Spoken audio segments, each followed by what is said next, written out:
Halo guys, kasus ini bermula pada tahun 2019. Ketika tersangka menawarkan produk investasi kepada jemaat gereja bernama Deposit to Investment.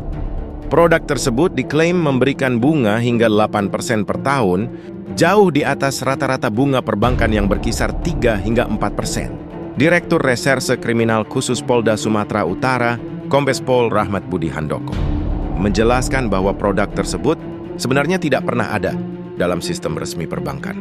Jadi sebenarnya produk ini tidak dikeluarkan Bank BUMN.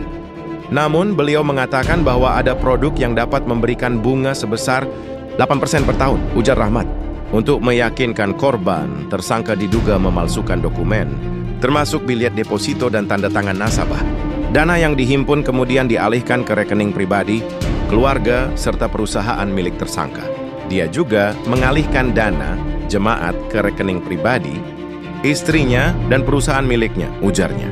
Kasus ini mulai terungkap setelah adanya kejanggalan dalam pengelolaan dana dan laporan internal.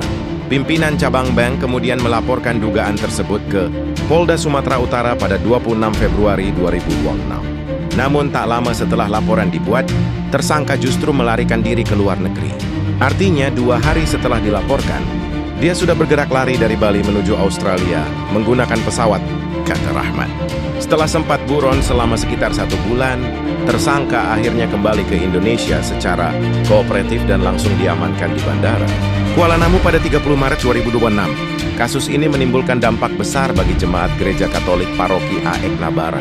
Dana yang diduga digelapkan merupakan hasil tabungan umat selama puluhan tahun.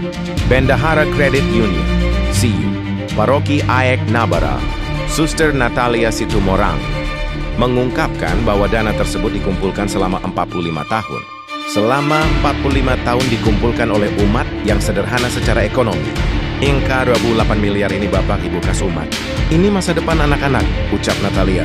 Dana tersebut sebelumnya digunakan untuk mendukung kebutuhan pendidikan, kesehatan, dan kesejahteraan anggota. Akibat kejadian ini, berbagai program gereja terpaksa terhenti.